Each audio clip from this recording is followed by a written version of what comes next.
there was this huge hope somehow, maybe then a change is coming super fast. Even when we had these huge strikes with hundreds of thousands of people in different cities, the politics didn't change. What are you going to do if they don't respond? We always have to think about the actions we undertake within the constraints of how our society is set up.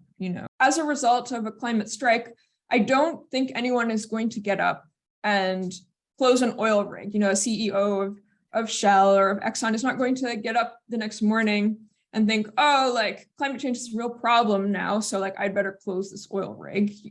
I think there's still power in building coalitions across difference and various forms of difference. And even if you just take all workers in the fossil fuel industry, I think you'll find that they have very different ideas about what is in their interests. So today I'm interviewing Archana Ramanujam. Archana is a PhD student in sociology at Brown University and doing research on, among other things, the fossil fuel industry, colonial capitalism, and the climate crisis. And Archana is also co-host of the Future Beyond Shell podcast. Before we start, my name is Elias König, and the interview that you're listening to is part of a whole series of interviews I conducted for a research project at Institute for Advanced Sustainability Studies. In these interviews, I ask many amazing activists and researchers from different communities what it means for them to strike for climate justice and to share their thoughts on the future of the movement. I learned so much from these conversations, and I hope that they can be valuable to you too. If you have any thoughts, please do not hesitate to comment here or to get in touch directly. But now, without further ado, here's the episode. My name is Archana Ramanujam. I'm a PhD student at Brown University, which is in Providence, Rhode Island, in the US, in the ancestral territories of the Narragansett tribe. And yeah, you said I am in the sociology department, and indeed I'm working on climate empire or colonial capitalism and the fossil fuel industry. And I think more broadly also how to transition to a democratic economy. So I am indeed also the co-host of the Future Beyond Shell podcast, but I also have a background in climate organizing and anti-racist and feminist organizing, usually sort of all mixed together. And the place that I've been most active in these movements is in the Netherlands, which is where I'm from. And I'm curious, since this series specifically is about the climate strikes, and for a lot of people, especially, I guess, in the younger generation, the 2019 wave of climate strikes around the world was really a focal point in their lives and in their climate activism. So I guess having dealt with the climate crisis and having organized around the climate crisis, probably even before that, how did you perceive this moment, and what were your impressions of the climate strike movement when it really became so big in 2019? So I was already a little bit older. I wasn't I'm still a young person, but not, I think when I think about the youth that were involved in the climate strike, I think about high school students, college students, bachelor's in their bachelor's degree perhaps. But I guess I think it came at a moment that people were feeling particularly strongly that action was needed and that it wasn't happening. And I think, it was a new frame or a new form of action that we hadn't really seen before. So I think that was one of the reasons that I think it sort of took off like it did. But these are just guesses. I haven't looked at it in very much detail. But I think the other thing that was powerful about it was, I think it gave young people a way to get involved in climate politics, because I think it's quite difficult. That was how I felt when I first started getting involved. I didn't, that was sort of the impetus for getting involved in a lot of these action groups. It was like, well, I'm not in a position of power, but I can join a movement, right? And that is how you gain power. That's not how I was thinking about it at the time. it was more just like an outlet or something I could do, but it really is, I think, the way to challenge power. And I think, I mean, and then we can talk about, you know, different forms of action that might have more, or that might, you know, build more or less power vis-a-vis businesses or like a sort of political decision makers. But I think, yeah, I mean, it gave young people a way to act, and I think that's great, you know. Right, and before we get into the other possible forms of actions, I just want to ask you, because we're having this interview obviously in 2022. Now, the climate strike movement has also been around for a while, and like probably any other climate movement, it has encountered the realities of power, and of course, so far has not been able to achieve its proclaimed goal, that is to force states to pursue policies in line with the Paris Agreement, or to significantly limit global heating. And so I want to ask you, what do you think are the factors that are important, considering that so many people took to the streets, but seemingly in the atmosphere still things seem to be looking pretty bleak. So how can we explain this sort of contrast between so much mobilization on the one hand, and so little change in the material realities on the other hand? Yeah, so as you mentioned, so I think it's important to look at the goals of the climate strike as a tactic and as a movement, you know. So who is it directed at and why, you know? So, I mean, you mentioned the goals of the climate strike were to get basically politicians to take action to limit heating to, like, global heating to 1.5 degrees Celsius. And I think, and potentially for, you know, to signal to businesses, perhaps, you know, you need to stop emitting.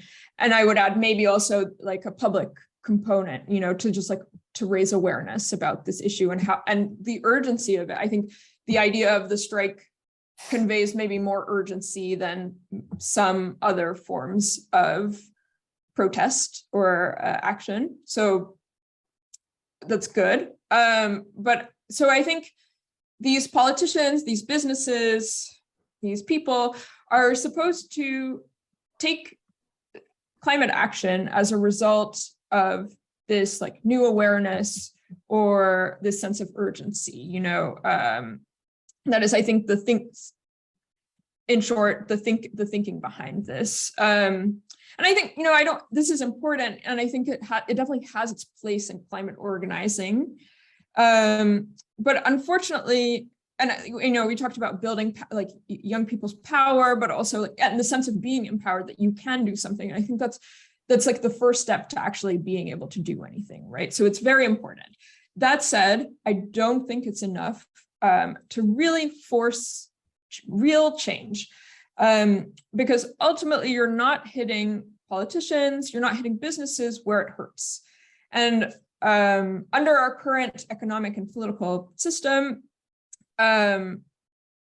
like there are specific areas in which you like hitting where you might hit where it hurts. So so take the case of businesses. To put real pressure on businesses, you kind of have to hit them in their pockets, or, you know, in their wallets, their wealth.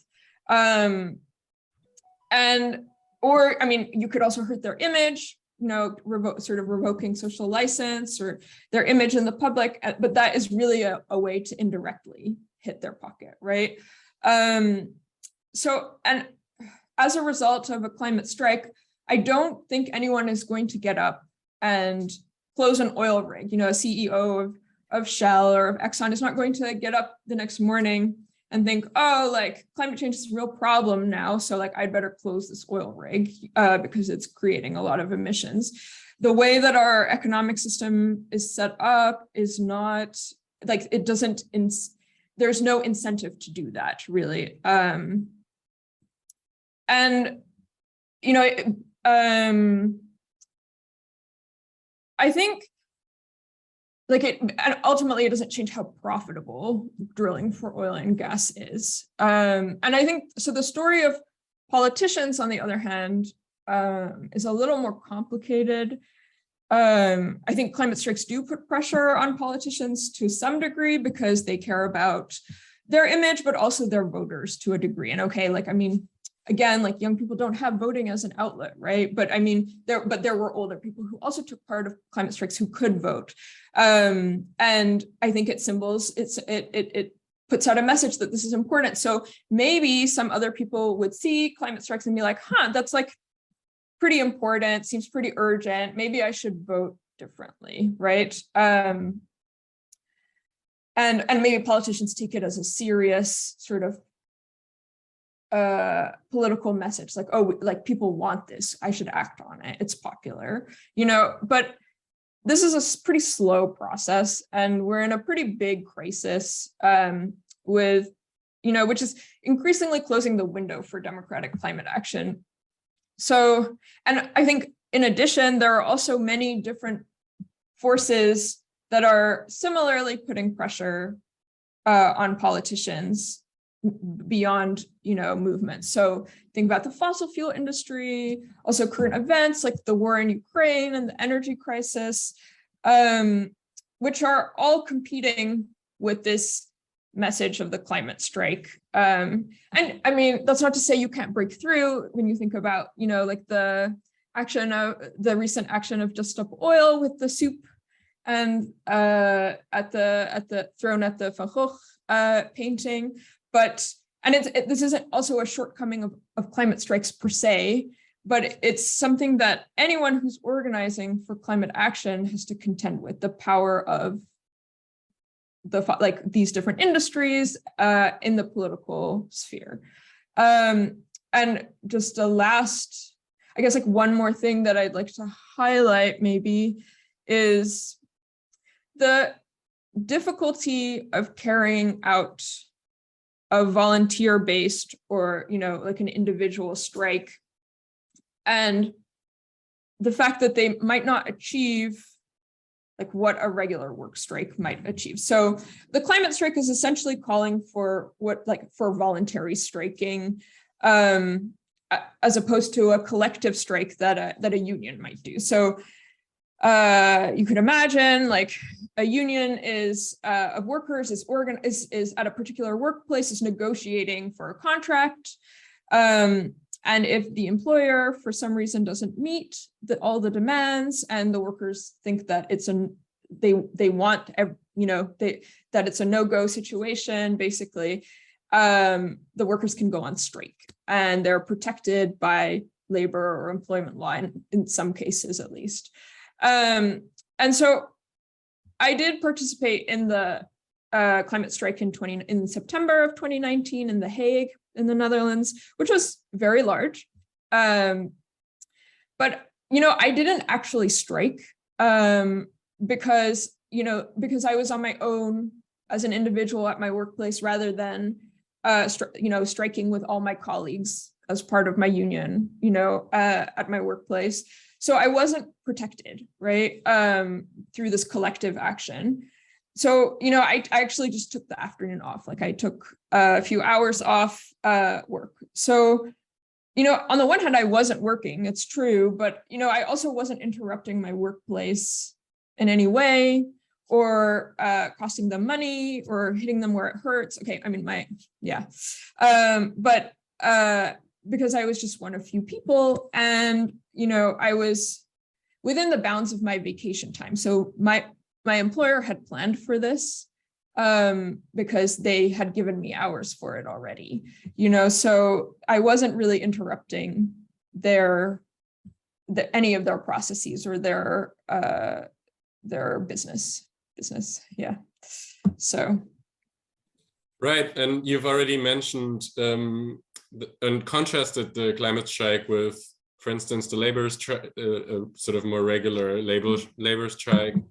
So I'm curious, when it comes to this form of action, which the climate strike is, it's, as you said, not just the name of a movement, it's also a particular tactic. And I guess in 2019, or with the climate strike movement, often associated with, a series of school strikes led by students, and yet the term implies sort of the potential also for a broader kind of strike. So I'm wondering if you could share a bit more your thoughts on this term and how it might relate to other types of strikes, and are there any particular characteristics of the climate strike that also make it perhaps a special kind of strike? I think looking at labor strikes could be quite useful for us. And, sort of thinking about how climate strikers could move or incorporate the labor strike into their action. So I already mentioned, the climate strike is voluntary, more based on the individual's choice to strike rather than a collective action. So you don't have the protections that you would have otherwise, that are part of doing something together and undertaking collective action at your workplace together. So I also mentioned that the climate strike because of this, the climate strike doesn't really hit your employer where it hurts, in terms of money. It doesn't put pressure on them in that way. So I think the labor strike, or the form of the labor strike, is fundamentally stronger in terms of as a form of action and in our current political and economic system, because we always have to think about the actions we undertake within the constraints of how our society is set up, how our economy is set up, how our politics are set up. Many people have argued, the virtues of a labor strike. So I'm building off of so many people, but basically workers by virtue of being workers have a strong position in our capitalist economy, because if they work together and they coordinate, they can essentially shut down their workplace by refusing to work and going on strike, right? So this means that they can at least challenge the power of the owners of their company, whether it's a fossil fuel company or a tech company like Facebook, even though the second example would take some more working out. It's a little more complex perhaps. But basically they can just refuse to work collectively. So they'll have to figure out how long they can keep going without pay, or set up a strike fund so that they can pay themselves. But nevertheless, they can challenge this. They're in a position to challenge this power within our economy. So they actually have the ability to hit their employers where it hurts, and get some meaningful change.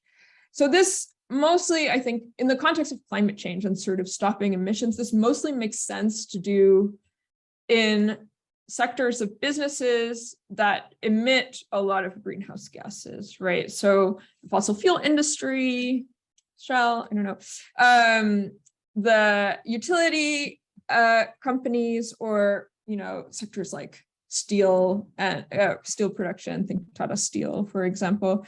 These workers, have the power to force these businesses to decarbonize by striking if the businesses don't do that. They could also negotiate for more worker decision-making within the company as part of, their contracts, or,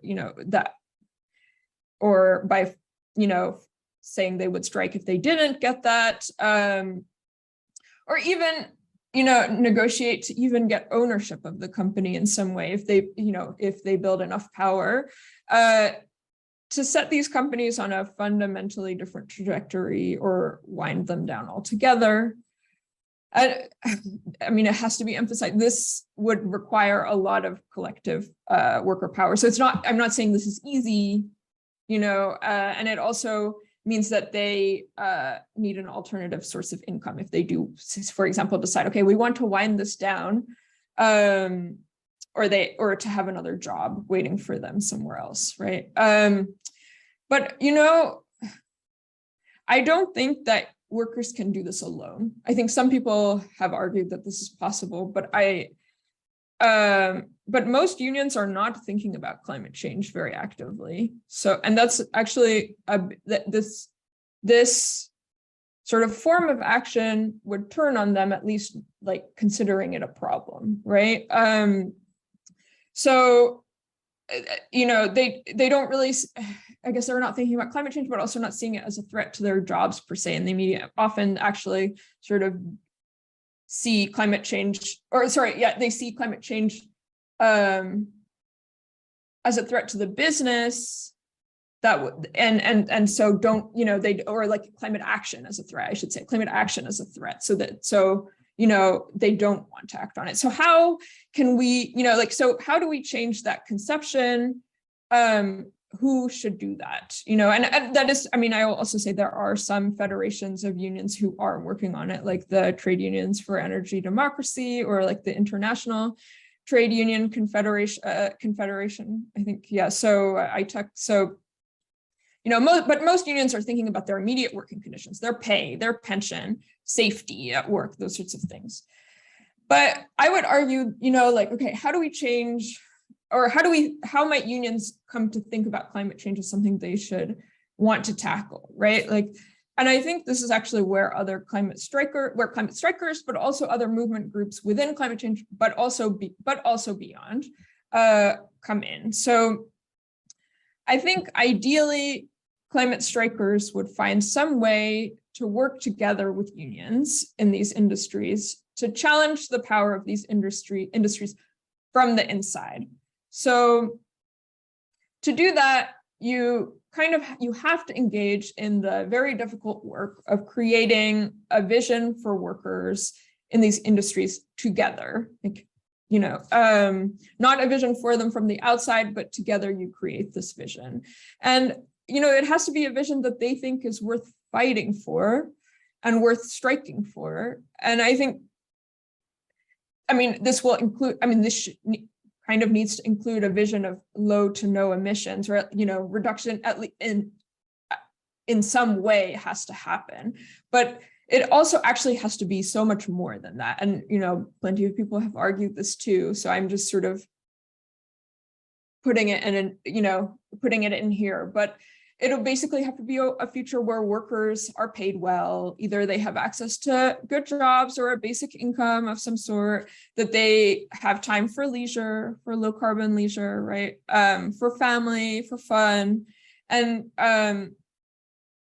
you know, we just won't make it if it's only based on a vision of just decarbonization or just getting rid of greenhouse gas emissions. We need to work together with unions to take them and their demands seriously.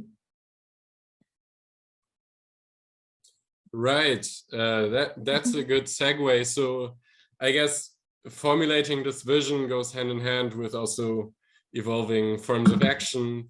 So I'm curious as to your take on, where the climate strike movement is headed, and perhaps also the broader climate movement more broadly. You've outlined that there's a need to sort of design these visions, but I guess likewise to find ever new forms of action that are able to back up those visions with the power needed to make them reality.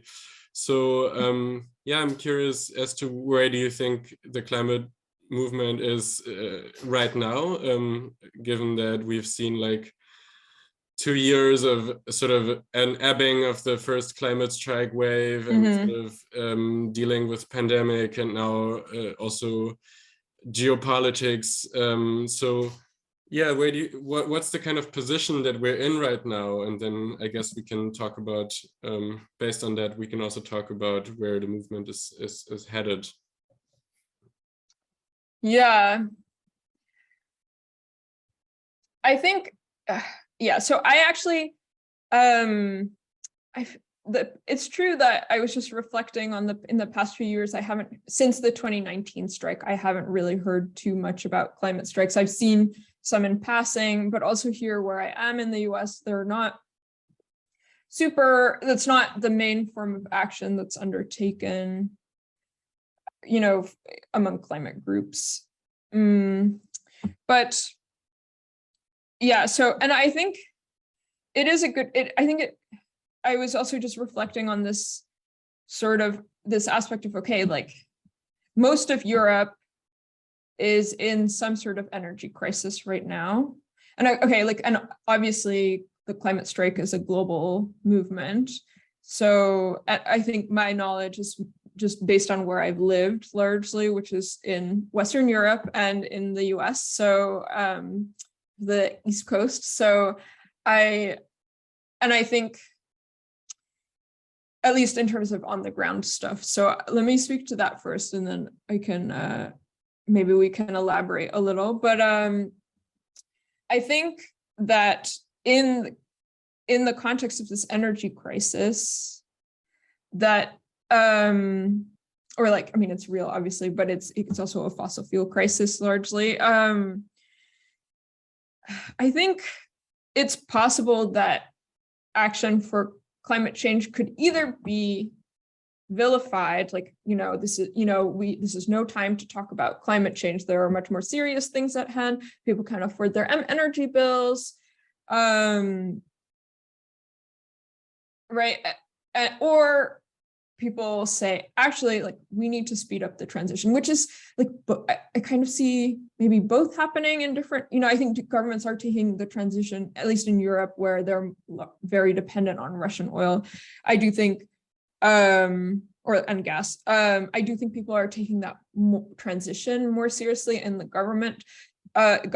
So, but I also think that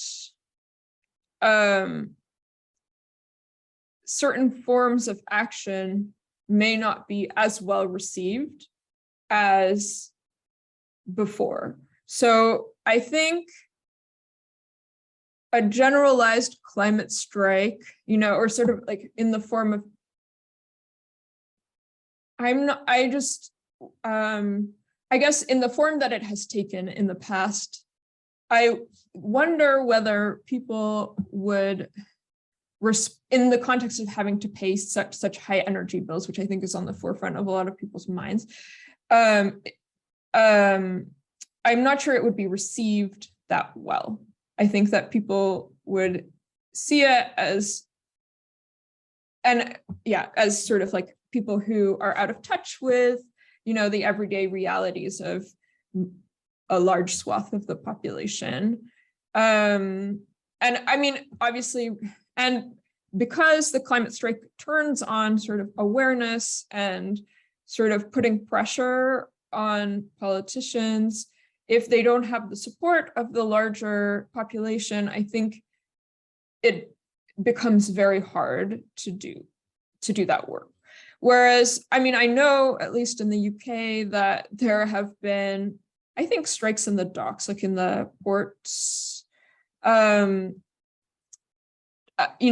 for wages. It's not climate related in any way, but to increase the wages of the workers, which is also related to the energy crisis, because like everybody is struggling, especially in the UK at this moment. I think in Europe, are struggling to pay their bills, and so and I wonder whether that would sort of aligning together would not only strike at the heart of the sort of power of the decision makers and the businesses, but also get the sort of soft power in terms of public sympathy and support if you align together with unions, like the people who need, like they don't need just subsidies to pay their energy bills. We actually need to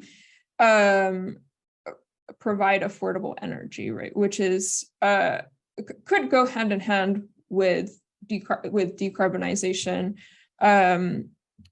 moving to a green economy, also an affordable, like an equitable economy. It should go hand in hand, but I think given the current context, this might actually be one of the main ways forward. And I mean, in the US, I think there's more leeway because people are still, I mean, our energy bills are going up as well, but we are not as impacted by the war in Ukraine because we have oil, right? And gas. So I think that but I don't necessarily, but I still would argue that since there is no sense of urgency, you actually still need to align with unions to, yeah, I mean, you have to strike at the heart of the power of fossil fuel companies, of our economy, but also I think that is the way to also make an equitable sort of to like find an equitable solution that also involves those people who are affected. And I think maybe this is another aspect is, yes, I'm advocating for working with unions. But I don't think that, I mean, there are obvious difficulties, I think, not only in terms of, okay, you know, unions not always on board with the like working towards climate action, but also this aspect of unions don't constitute everyone, right? Unions don't include frontline communities who are living right next to drilling sites, for example, or near they are not necessarily, I mean, they are probably part, or like workers are part of the population who are might be more heavily impacted by climate crisis, but also like the effects of climate policy.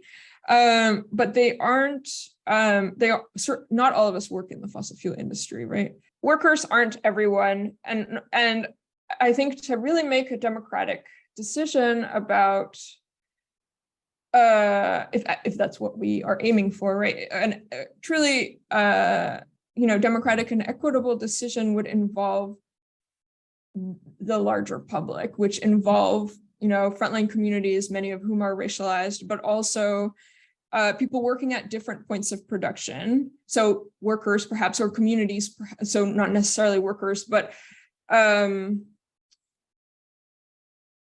like, I mean, take the example for Shell, like workers who are working for Shell at the point of sort of oil drilling in a country like Nigeria, as well as workers who are drilling in the United States. So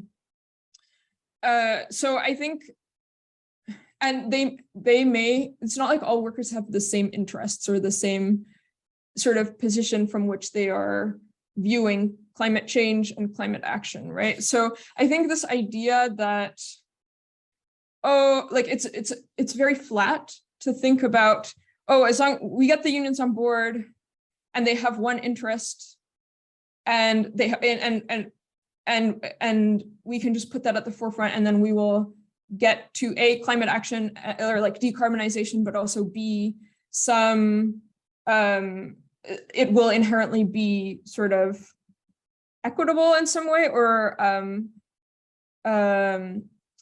you know, like workers, yeah, like they all have the same ideas, and so they will be able to determine what is best for them in their lives.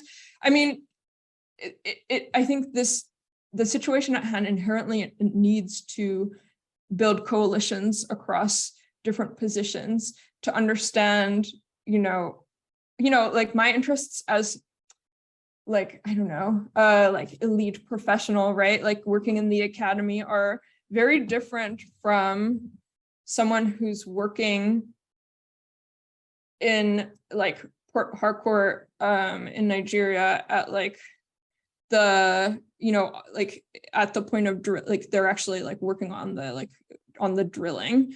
And I mean, we can talk about, you know, whose interest should come first, but I guess I think to build, I think there's still power in building coalitions across difference and various forms of difference. And even if you just take all workers in the fossil fuel industry, I think you'll find that they have very different ideas about what is in their interests. And I also think that, so this idea of like workers being one class does not really work or play out. And we can think about those differences like between countries, but also maybe some workers live really close to their families live really close to the oil rig, like in Louisiana, for example, they live really close to the oil rig, and that's often like racialized people, right? Black people. And maybe, this is a hypothetical situation, but maybe white workers are slightly more insulated from the immediate impact. So maybe perhaps they don't care as much about the immediate surroundings and the impact. So, those people who live closer, they may say, actually, I would like to close the rig down. And others may say, actually, I like working here and it makes me a good amount of money. So I'd like to keep going. And I think, I think there's just a lot of coalitional work to be done and really grappling with a vision that I think doesn't arise from solely from your position in society. It has to be created and worked on and negotiated. So I don't know, it's a long-winded answer, but maybe it gets at some of the things. Yeah, thank you. I think those are almost good closing words. Coalitional building with unions and beyond, and also being aware of the heterogeneity of the working class. Thank you so much, Archana, for taking the time. It was really great having you on. Thank you. And thank you for listening. I hope you enjoyed the interview. Feel free to check out the other episodes as well. And I hope you have a great day wherever you are.